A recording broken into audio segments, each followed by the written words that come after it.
Welcome back, everyone, and today's video is a special video. This video is going to go in a different direction than I normally do. Yesterday, Daniel Schiffman posted a coding challenge, and he used processing to create these really cool looking knots. And he's using processing, and processing makes WebGL super duper easy. It's a Java-based kind of framework. And it's super easy to create 3D with it.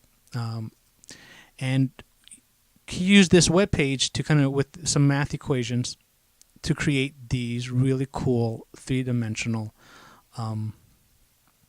things, ribbons, or what do you call them, knots. So I decided, I stayed up all night last night, and I decided to do this myself. And this is the end result of last night's work. Now, the challenge is that with our fungi, that game engine that we're building, everything has to be built from scratch. So we've done a lot of procedurally generated meshes in the past videos. So we have a good amount of the framework there to kind of really help us out. I know there's small little glitches, and I know what they are, but it's no big deal. I just wanted the overall idea to be working. And so the idea is very simple. It's procedurally generating the meshes one pixel at a time, and you build it one segment at a time. Originally, I was going to do this where I was going to, say, update the vertex buffer one at a time, but that's very wasteful. That's not very optimized. Then I came up with a different solution that's very optimized, where I can actually render the entire mesh. Figure out all the vertices, triangulate, create all the triangles, all the quads, have them all connected together, do it all, get it all done, have the entire mesh completely created. Then, using the draw function, where the WebGL GPU call, when you actually do the draw, you have a starting and an offset. So I changed the starting value. So I know every segment's about 5 vertices. So I just draw for every fraction of a second, I just increment that count and then just render out the vertices I want to render out. And that makes a very simple, quick, easy way to animate this effect. So I can, like I said, you pre-process the entire mesh, and then we can animate this after the fact. And if you're here just to see the results of the challenge, here you are. But since this is my WebGL series, I'm actually going to walk you guys through all the code and the changes we did to fungi to accomplish this. Because I had to do one small change to fungi. And like I say, if you want to see how I do the animation aspect, I've never done it like this before for WebGL. And if you're just really interested, how do you go about doing this with raw WebGL code? Like, you're dealing with buffers and vertices and float 32 arrays and things like that. So let's get right to it. So the first thing I need to do is that we need some vertices, right? So this is how everything starts off. I created a simple circle, and with our vertice points. So if we look at a source code, I have a function called base shape, and all it does is like I said, it creates those 5 points in space. So this is the local space. This is going to be our basic shape. So we're going to take this shape, and we're going to basically copy and paste it over and over again, and rotate it and move it to where it needs to be based on where the position is. And these knot equations are very similar to a lot of things we've worked in the past, like Bezier curves. Where we have a math equation that gives us points. We tell it a certain thing, and it gives back a new position, or like Perlin noise, things like that. So it's one of those type of dealies where or tweening, where you give it an X and it gives you a Y, or something like that. Trying to think. I know we've done so many curves and things that we kind of use in the series. So these knots are essentially the same idea. It's just there's a couple of math equations that kind of rotate. Daniel does an excellent job explaining it, so definitely watch his video for a full explanation. I'm just going to show you how I accepted his challenge and how I implemented it in fungi. Because like I said, I have to build everything from scratch to get it to working. So like I said, we need a starting shape. So I decided to make like a star kind of shape, a circle with 5 points. You can make as many points as you want. If I wanted to, I can make it 10 points. Refresh. And then you have a nice circle of 10 points. But you kind of have to keep track of how many points you have, because the math down the line is kind of hard-coded. So stick with 5 for now, unless you want to change the math later. So that's the starting point. So we use our geometry data class that we created in previous videos, and we kind of just push all our points into our geometry class. Now, our geometry data class has one new upgrade for this challenge to be workable. I changed it in extrude. So extrude is what we kind of tell it the range of vertices in our array that we want to make copies of, and we move them. So it was just a very simple extruding functionality. I added rotation to it. So you can actually pass in a rotation, and before it actually translate the vertices into its new position, it actually rotates in local space. So we can have the shape point at the direction that the animation is going, or toward the direction of the next point. So this is like the only big change I have to do in geometry. And the other big change to the animation, I kind of have to hack our geometry reader. I made a copy of geometry renderer, and I hacked that up a little bit so we can do the animations differently. So I can't use this one that's built into fungi. I had to build a new one. But like I said, I took most of it out. It's a very bare bones example of what this object does, the renderable does. So all right. So we got some base things. We're going to keep track of the position and the new position and the direction we're going for every time we step through the knot. And we keep track of all the vertices, the index of all the vertices that we create, because we're going to use those things to help connect the dots. So every time we create a segment, the new segment connects to the old segment. So it kind of loops around it, and it kind of loops around the. Better if I show it. Let me refresh. So in case you guys haven't seen that video before, when we were doing triangulation. So if I had like 2 points, actually, you know what? Never mind. I have an example here. I totally forgot.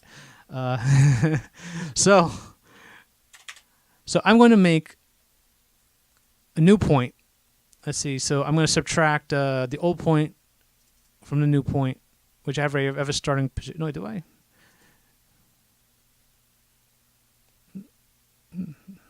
Why do I have? Let's see. Old direction position.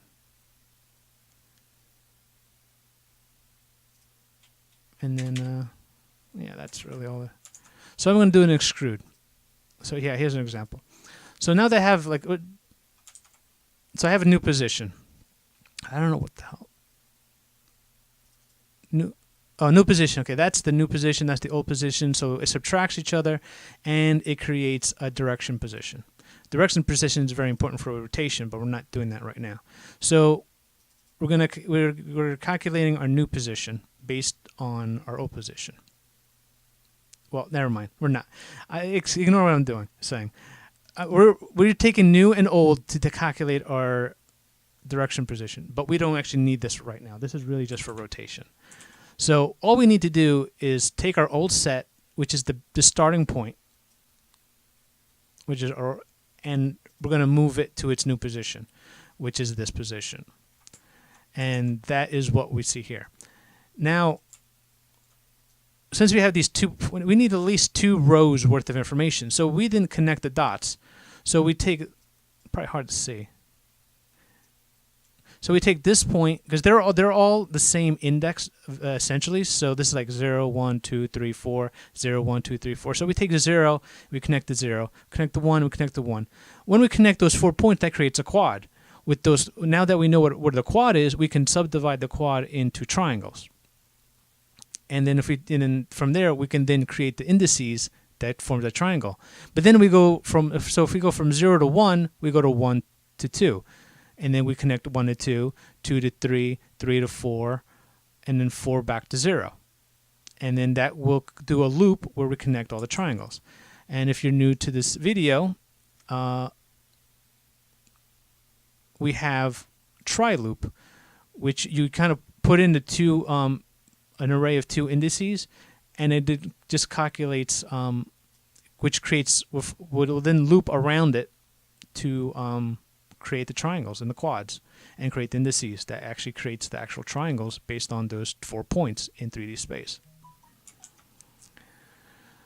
So, like I said, this is all the stuff from the previous video, but since this is a challenge, I have a feeling there's going to be new people here.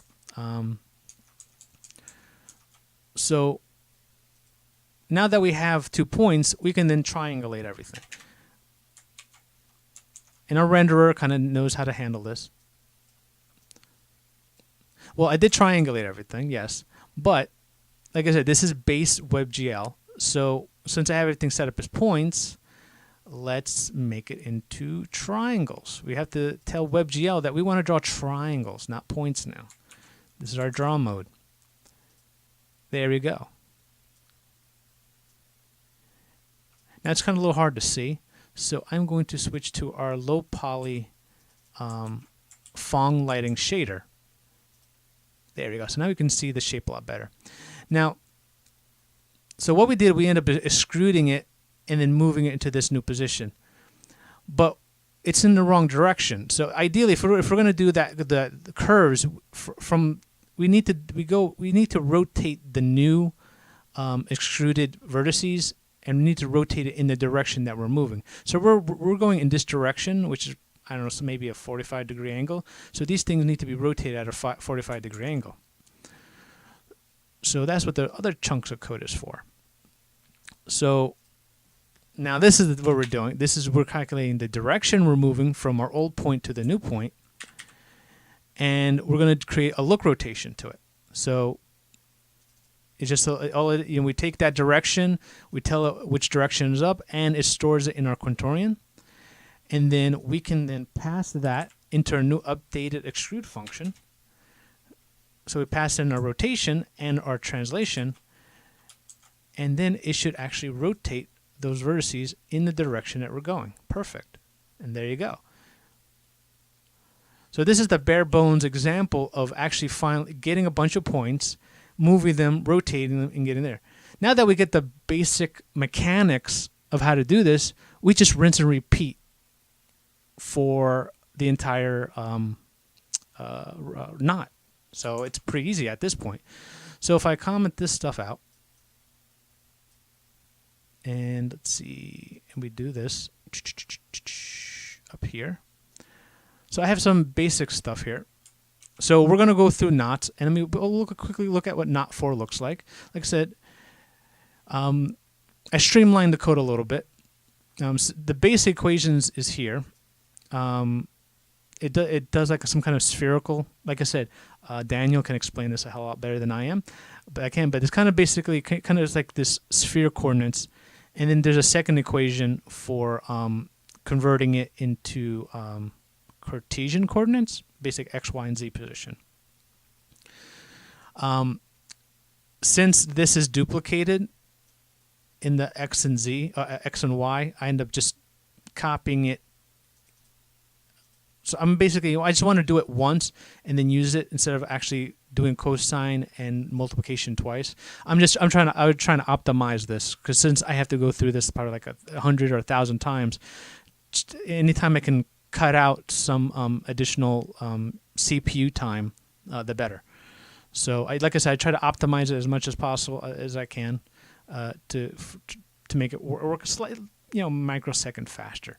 But when it comes to game engines, every microsecond of can help a little bit.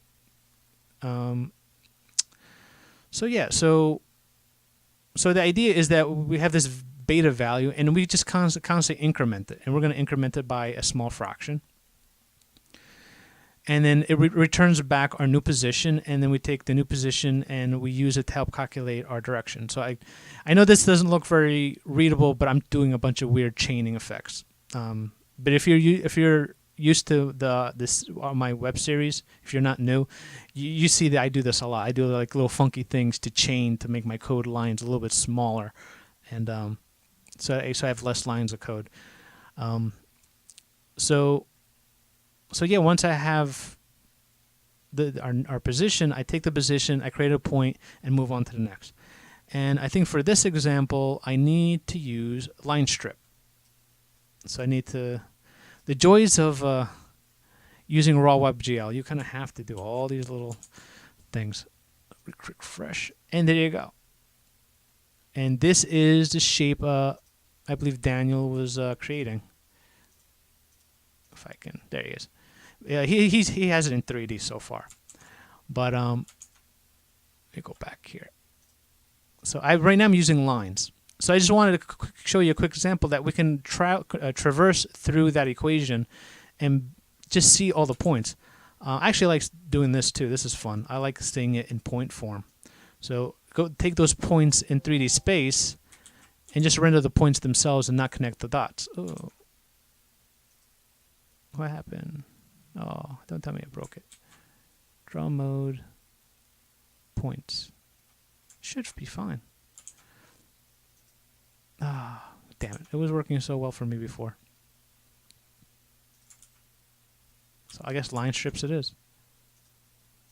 Okay. I know I was able to get it with the points before. I don't know why. Like, this is not even used right now. You have to use the hack version. Oh, I know why. Fong lighting. I can't light a pixel. I can't light a vertex. There you go. I have to color a vertex, but I can't light it. There we are. That's what I was looking for. That's the effect I was going. Raw WebGL, gotta love it. So these are all the points in 3D space that the equation creates when we go through it from start to finish. Now the last thing we can do is just put it all together. So now we're going to do the triangles, right? So we're going to do triangles, triangle mode. We're going to take away points because we're not drawing points anymore. We're going to create our rotation, like I said, we did up here. We're going to do an extrude with rotation. We're going to triangulate everything. And we're going to save the old set. We're going to cache the new set. So this way, the next time around, we're going to use that as the next point to start, to start the triangulation, making the triangles for the next segment on the thing. And then we also copy new position to old position. So the next loop, we can then help determine the direction we're moving throughout the knot. So if I got everything right, yes, if I got everything right, there you go. And if I go back and put Fong lighting into it, and running our shader, and there we go. And there's our shape, completely 3D created, procedurally generated. And if you guys know me, you know how much I love procedurally generated things. That's why I created King Kai's planet completely with code, with trees and houses and a road and everything else. That King Kai's castle series, or King Kai's planet part of the series is what really taught us how to do things like this. So if you're new to the series, if you go back and see the King Kai's planet, it teaches you a lot of this procedurally generated things from scratch from the very beginning with raw WebGL. We're just reusing a lot of that stuff that we built over time in this pretty much almost a year of this series. So now the last thing is that we need to animate it. And like I said, I need to do a hack version of our geometry renderer. So I'll comment that out. Comment our hack version and do our draw count. There's 5 quads per wall, and there's 6 indices per quad. So I need to actually animate it. I also have to update the animation right here. So here we go. This also is needed. So based on time, for every fraction of a second, as long as I haven't drawn all the vertices yet.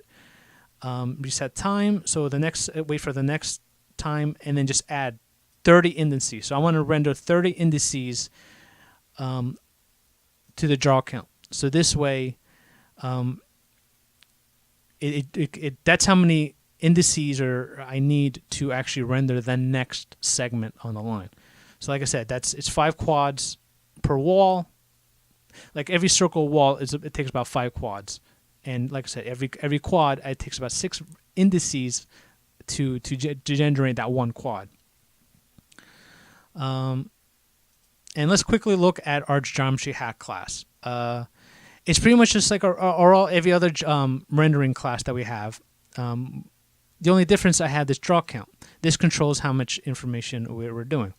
A lot of this, I don't even need this because we're not even using armature bone animations. But yeah, I can get rid of that. Make this as bare bones as possible. I'm afraid I'm going to break something. I know this should be fine, but I don't know. I don't want to break anything. So these are our frame buffers, or not frame. This is our vertex buffers that we're creating, and are using a VEO. And it's all the same kind of thing. And like I said, we rendered the entire thing and we push it to the GPU. And the only big like this is like the bare bones. Draw count is the new thing. This is old. This has not been changed at all. And the draw function is what changed a little bit. If you remember, we always draw out what the total count of indices or total count of vertices that exists in our buffer. In this case, I changed it so we can control it. So we're not just rendering everything. We're just going to render chunks of it at a time. So this is what actually creates the animations. So if I click save and we use this and unrender, this is our render loop. So for every fraction of a second, we're going to do another segment. And when it just draws that extra segment. And there you go. You can kind of zoom in. It's kind of funny when it kind of zooms right into you.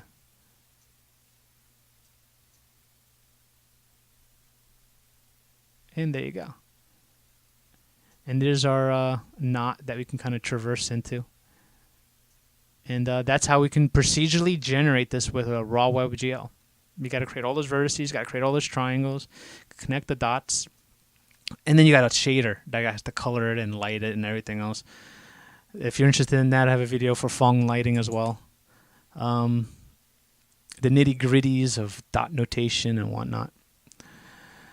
So I guess the last thing, excuse me, and I did a couple of knots, and I know Daniel said he kind of liked knot number 3, and that's why I started off the video just showing that knot number 3. And that knot is a slightly different. The beta, it increments differently. So it doesn't increment by that value like that knot. It increments from 0 to 1. It goes from 0 to 1,000 actually. And if I say knot, was it knot 3? I think it was knot 3. And if I change the code to knot 3, it should then generate that. Yep, and there you go. It generates the initial knot that I did just for Daniel's challenge. So for my regular viewers, I hope you like this. At least you get the idea, different ways of how to animate things. To me, it was kind of creative. It was kind of like a eureka moment last night. It's like, because just to use that to control the actual animations of it. So that's kind of neat. So it's a nice, neat little trick that we can use down the line. Maybe this is something we can, I think this is kind of an idea I was planning to use for our, oh my God, what would you call it? Particle system. I was going to use something like that for our particle system. So good thing I had that in the back of my head still when it came up, when this challenge came up. It's like, you know what, let me try this out, and it works out beautifully. And if you're old to the series, you know that these little knots that are slightly broken, that has to do with our look rotation. Our look rotation is incomplete, that it doesn't handle exactly up direction. So when the direction is up, and you pass in an up direction to kind of help create that matrix. The left, right, the forward, right, and top, it kind of gets screwed up. So that's where these little errors are, and that little line right there is because of the starting point, because I didn't take our starting shape. Remember those 5 points? So that our starting point is there, and then it kind of just extrudes out to the next point. So those are the small little glitches in here. Not exactly sure how to fix the look function. I know if it equals to top, I have to change it to a different direction, like maybe a right direction or something. But I have to experiment. I haven't had time to experiment fixing the look rotation quaternion function. But I have an idea how it's supposed to be fixed. I just know that when you do up, it just won't work. I think if I use up, maybe the new up should be forward. Yeah, I think that's probably it. So if I see that the direction is up, if x and z are 0, instead of using that direction, I should use the forward direction as the new up for the equation, and I think that might fix these issues in the look rotation. I think that's how I can fix that, because that makes sense. If I'm going up, forward might be the new up direction in that instance. Yeah, I think so. I think forward is the new up direction. Yeah, up. Yeah, you go up, and that's our direction. I think left-handed and right-handed. I don't know. WebGL, DirectX. I don't know. They're different-handed coordinate systems. This is probably a long video explaining how this is done. I hope if you're a new viewer, sorry if a lot of it's a little confusing, but if you watch my previous videos, you might learn a couple of things here and there, how to do this, and how to use raw WebGL to implement things like this. If you're old to this series, hopefully this little challenge is something fun. Like I said, we learned a little bit something new, how to use our the draw function to control how many vertices to draw at any given time. Like I said, it worked here. We're going to probably use it in particle systems in the future when I go back to doing more particle effects. Yeah, that's about it. I think that's enough stuff. If you really love programming and get ideas for stuff, definitely check out The Coding Train. It's one of my favorite YouTube channels because Daniel does an awesome job explaining things. And he always finds these great things to make topics of. This is kind of neat. This is kind of fun. There's tons of challenges he has that I probably want to implement at some time. But I just wanted to try this out last night, because I thought it might be fun. And I just felt like I was kind of in between, because I was almost done with voxels, making my voxel systems. Let me just do this just for fun, just to scratch that itch and make a video about it. So yeah, check it out. I'll put the link to his challenge so you can watch his video. I'll put a link out to the knots so you can look at the equations, so you can implement them.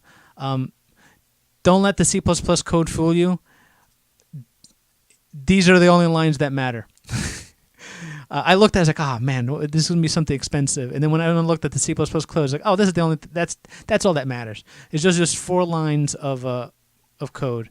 And you all have to do is swap in 2pi and the segments, which is 1000, which is a constant, or it's a constant basically. So yeah, if you look at it, it's just for those extra C examples, those are the only parts that you actually need if you're going to implement it in JavaScript or Java or whatever language you're using. So like and subscribe. If you're a viewer of The Coding Train and there's some kind of challenge he has that you think might be fun to see me do it in raw WebGL, ask away. That may be fun. I might want to do a game of life thing one day with voxels. So that might be another thing I might do, but I have to have the voxel system built up first before I can do that. So game in life, which is like a kind of a grid thing, but do it in a 3-dimensional grid, which is what voxels are. So that might be another challenge I do down the line for fun one night. Game of life voxel version. So that's it. Let me finish it off like that. See you guys at the next video.